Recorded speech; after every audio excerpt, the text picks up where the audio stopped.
எம்பெருமான் நாராயணா நாராயண பட்டதிரி உருகும் பரமனா நலம் தரும் நாராயணீயம் அருள் வழங்குமே தினம் நம்மை காக்குமே. பிரம்மச்சரிய திருடதாதிபிர்யமைஹி ஆப்ளவாதி நியமைஸ்ய பாவிதாகாம் குர்மகே திருடமமி சுகாசனம் பங்கஜாத்யமபி வா பவத் பராகாம். நாராயணியத்தினுடைய 4வது தசகத்தினுடைய 2வது ஸ்லோகல நாராயண பட்டத்திரி நமக்கு அஷ்டாங்க யோகத்தினுடைய வைபவங்களை எல்லாம் விவரமா சொல்லிட்டு இருக்காருன்னு நம்ம கேட்டு இருக்கோம். நமக்கு எல்லாருக்குமே தெரியும், நாராயணியத்தை நம்ம ஒரு அழகான ஸ்ரீகிருஷ்ணனுடைய ஆலயத்திலிருந்து ஒரு திவ்ய தரிசனத்தோடு நம்ம அடைஞ்சுட்டு இருக்கோம். அந்த வகையில நாம் தரிசிக்க இருக்கக்கூடிய உத்தமமான ஸ்தலம், அதுவும் இந்த வாரம் நமக்கு தீபாவளி பண்டிகையை கொண்டாடக்கூடிய ஒரு குதூகலமான வாரமாக நமக்கு அமையிறது. அது மட்டுமல்ல, நாம் நாராயணியத்தை தொடங்கி 150வது பகுதியை இந்த வாரத்தில் நம்ம எட்ட இருக்கோம். தீபாவளி கண்ணனோட சம்பந்தப்பட்டதுன்றது நமக்கு தெரியும். அதே போல நம்முடைய நாராயணியமும் குருவாயூரப்பனான கண்ணனும் ஒருவருக்கொருவர் பிரிந்திருப்பதில்லை. பட்டத்திரி நாராயணியத்தை கூறுவதும் குருவாயூரப்பன் தலையசைப்பதும் இந்த ஒரு காவியத்தினுடைய ஒரு வைபவமாக இருக்கு. இந்த வைபவங்களை நாம் தரிசிக்கக்கூடிய எம்பெருமான் ஸ்ரீ ரக்குமாயி சமேத பாண்டுரங்கனுடைய ஆலயம். இது எங்கே இருக்கின்றது? சென்னை உத்திரமேரூர் வந்தவாசி செல்லக்கூடிய ஒரு சாலையிலே, உத்திரமேரூரிலிருந்து சுமார் 18 கிலோமீட்டர் தொலைவிலேயும், காஞ்சிபுரம் வந்தவாசி சாலையிலே காஞ்சிபுரத்திலிருந்து சுமார் 34 கிலோமீட்டர் தொலைவிலும் அமைந்துள்ள இயற்கை எழில் சூழ்ந்த அமைதியான ஒரு சிறிய கிராமம் தென்னாங்கூர் க்ஷேத்திரம். இது தட்சிண ஆலாசியம் என்றும் 6 காடுகள் சேர்ந்த பகுதியாக இருந்ததால் சடாரண்ய க்ஷேத்திரம் என்றும் வழங்கப்படுகின்றது. மொத்தத்தில் ஸ்ரீகிருஷ்ணனுடைய சாநித்தியம் நிறைந்த ஒரு க்ஷேத்திரம். காரணம், இங்குதான் ஸ்ரீ ரக்குமாயி சமேத பாண்டுரங்கன் கோயில் கொண்டு தன்னுடைய திவ்ய தரிசனத்தை அளித்து வருகிறான். இதோ அந்த ஆலயத்தை நாம் நுழைந்து ஆலய நுழைவாயிலுக்குள் நாம் வந்துவிட்டோம். அங்கிருந்து நாம் நோக்கினோமே ஆனால் 5 நிலைகள் 7 கலசம் கொண்ட கோபுரம் நம்மை கம்பீரமாக வரவேற்கின்றது. அந்த ஆனந்த திளைப்பிலேயே நாம் உள்ளே நுழைகிறோம். இந்த திருக்கோயிலானது பூஜ்ய ஸ்ரீ ஞானானந்தகிரியின் பிரதம சிஷ்யரான பூஜ்ய ஸ்ரீ ஹரிதாஸ்கிரி அவர்களுடைய பெரும் முயற்சியால் பிரதிஷ்டை செய்யப்பட்டு தற்போது ஸ்ரீ நிரஞ்சனானந்தகிரி சுவாமிகளால் நிர்வகிக்கப்பட்டு வருகின்றது. நாம் பிராகாரத்தை இதோ வலம் வர ஆரம்பித்து விட்டோம். ஆகா, அழகிய வட இந்திய பாணியிலே ஒரிசா மாநிலம் புவனேஸ்வரில் அருகில் உள்ள பூரி ஜெகநாத பெருமாள் க்ஷேத்திரத்தில் அமைந்துள்ளது போன்ற உயர்ந்த விமானத்தை இங்கே தரிசிக்கின்றோம். இந்த விமானம் 120 அடி உயரமுள்ளதாகவும் அதற்கு மேல் ஒரே ஒரு தங்க கலசம், அந்த கலசமே 9.5 அடி உயரத்தோடு அமைந்திருப்பதாக இங்கு கூறுகின்றார்கள். அந்த கலசத்திற்கு மேல் நம்முடைய சர்வதோஷங்களையும் போக்கக்கூடிய சுதர்சன சக்கரத்தினுடைய தரிசனமும் நமக்கு கிடைக்கின்றது. அது மட்டுமா, காவி கொடியானது காற்றிலே பறந்து கொண்டு பார்ப்பவர்களையும் பாண்டுரங்கனை தரிசிக்க வருபவர்களையும் பக்தி பரவசத்துடன் வாருங்கள் வாருங்கள் என்று சாலையில் வரும்போதே இந்த கோபுர தரிசனம் நம்மை கண்கொள்ளா காட்சியாக வரவேற்கின்றது. இதோ பாண்டுரங்கனை தரிசிக்க உள்ளே நுழைந்து விட்டோம். அழகான பலிபீடத்தை தாண்டுகின்றோம். 16 கால் மண்டபம். அந்த மண்டபத்திலே உத்தமமான பெரிய திருவடியான கருடன் தன்னுடைய 2 கைகளையும் கூப்பிக் கொண்டு நாகாபரணங்களை சார்த்திக் கொண்டு நம்மையும் வரவேற்க, அதை தாண்டினால் ஒரு அழகான மகாமண்டபம். இந்த மகாமண்டபத்தில் தான் உற்சவமூர்த்தியான கோவிந்தராஜனுக்கு இங்கு பிரார்த்தனா கல்யாண உற்சவங்கள் அடிக்கடி நடைபெறுவதாக கூறுகின்றனர். அதையும் தாண்டி நாம் உள்ளே நுழையும் போது பஞ்சலோகத்திலான துவாரபாலகர்கள் நம்மை வரவேற்க, இதோ அர்த்த மண்டபத்திற்கு நாம் வந்துவிட்டோம். அர்த்த மண்டபத்திலே பகவான் கர்ப்ப கிரகத்துக்குள்ளே பாண்டுரங்கனை தரிசிப்பதற்காக நம்முடைய கண்கள் விழைகின்றன.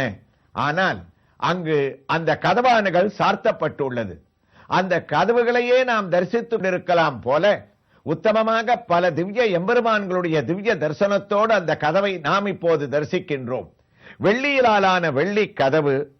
அந்த கதவிலே சங்கு சக்கரங்கள் அழகாக பிரகாசிக்க, கேசவன் முதல் ஆரம்பித்து தாமோதரன் வரை முடியக்கூடிய பகவானுடைய உன்னதமான துவாதச திருநாமங்கள் என்று நாம் கொண்டாடக்கூடிய அந்த 12 திருநாமங்களுடைய எம்பெருமானே கேசவன், மாதவன், கோவிந்தன் என்று வரிசையாக தாமோதரன் வரை நமக்கு திவ்ய தரிசனத்தை இங்கு அளிக்கின்றான். அது மட்டுமா, தசாவதாரத்தினுடைய அந்தந்த அவதார திருக்கோலங்களுடைய காட்சியும் இந்த கதவிலே அழகாக பொருத்தப்பட்டிருக்கின்றது. மத்ஸ்யம் முதல் கல்கி வரை இருக்கக்கூடிய 10 அவதார எம்பெருமான்களுடைய திவ்ய தரிசனத்தையும் நாம் அடைந்து நம்முடைய கண்ணை சற்றே கீழே தளிர்த்தினோமே ஆனால் இங்கு கஜேந்திரனும் உள்ளார், நாகேந்திரனும் உள்ளார். அவர்களுக்கு இரு பக்கத்திலேயும் பெரிய திருவடி, சிறிய திருவடி இருவரும் நின்றிருக்க, இதோ பாண்டுரங்கனை தரிசிக்க மாட்டோமா என்று அங்கு இருக்கக்கூடிய துவாரபாலகர்களிடத்திலே நாயகனாய் நின்ற பாண்டுரங்கனுடைய கோயில் காப்பாளனே, வாயில் காப்பாளனே, வெள்ளி மணிக்கதவும் நீ தாழ்திரவாய் என்று நாம் பிரார்த்தித்து நிற்க, ஆனால் ரகுமாயி சமேத பாண்டுரங்கன் துவாரபாலகர்களுக்கு உத்தரவு விட்டு விட்டான் போலும். என்ன உத்தரவு? இன்று கதவை நீங்கள் திறக்க வேண்டாம், நாளை அதிகாலை உன்னதமான கண்ணனான என் பொருட்டு கொண்டாடப்படும் தீபாவளி பண்டிகை, பக்தர்கள் கங்கா ஸ்நானம் முடித்துவிட்டு அவரவர்கள் தயாராகும் போது என்னுடைய தரிசனத்தை அளிக்கலாம், ஒரு நாள் பொறுத்திருக்கட்டும்.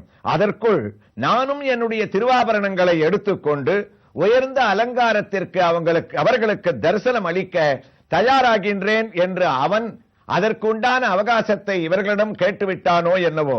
நாம் செய்யக்கூடிய பாக்கியம் தீபாவளி அதிகாலையிலே அவன் எந்த அலங்காரத்தோடு ஜொலிக்கப் போகின்றான் என்று ஆவலோடு பாண்டுரங்கனை தியானித்துக் கொண்டே அர்த்த மண்டபத்தில் இருந்து நாம் இப்போது நம்முடைய நாராயணியத்திற்கு திரும்புவோம்.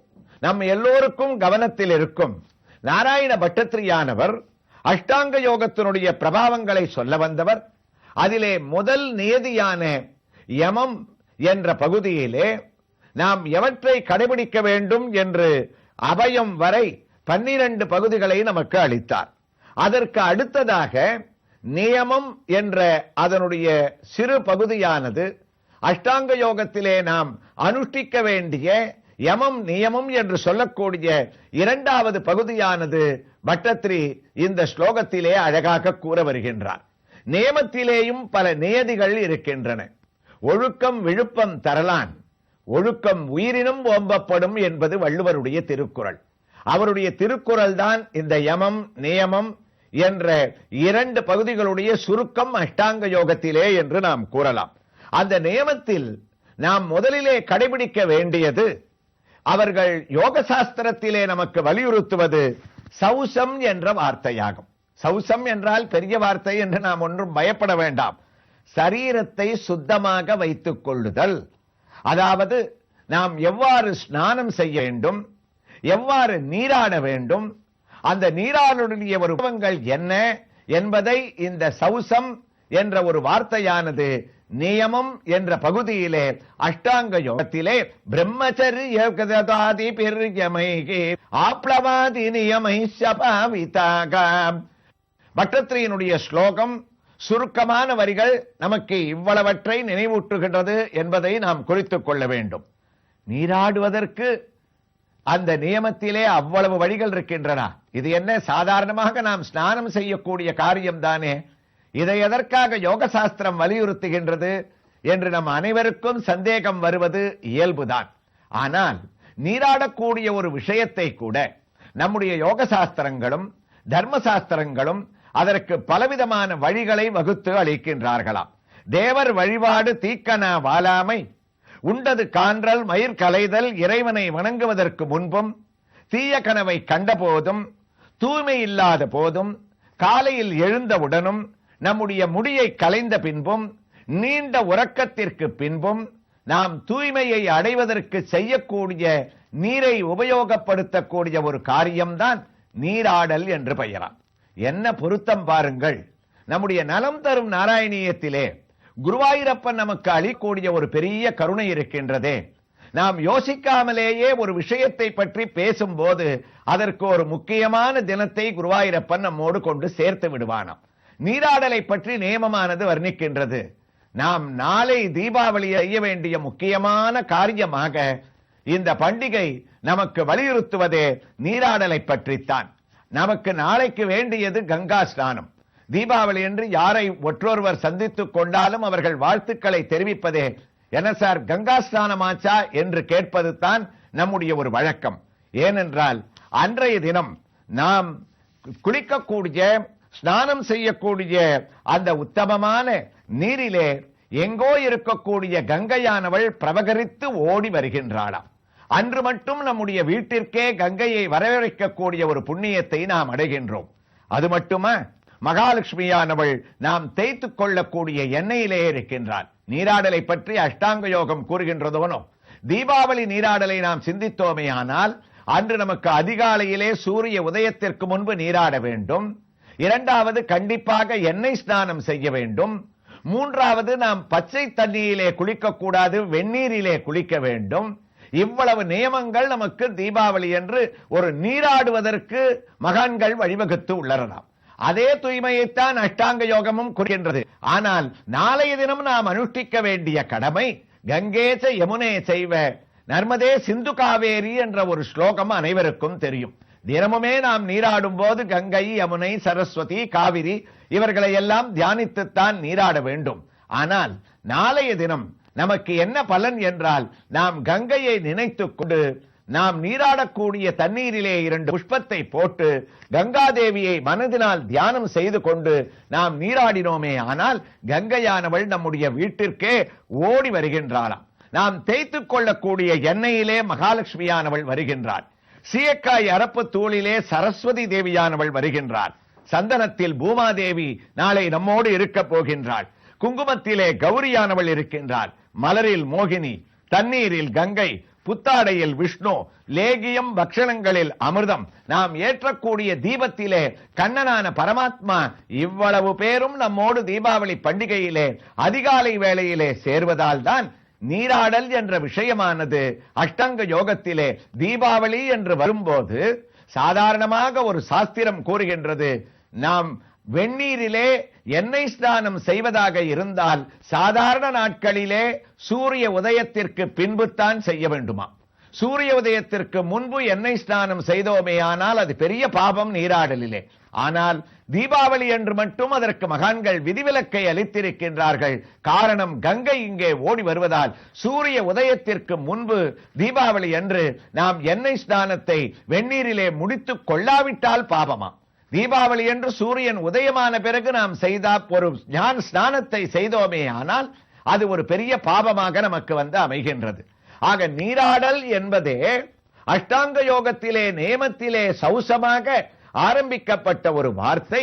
நாம் செய்யக்கூடிய நாளைய தினம் அனுஷ்டிக்கக்கூடிய பண்டிகையோடு ஒத்துப்போவது என்பது குருவாயூரப்பனுடைய ஒரு பெரிய அனுகிரகம்.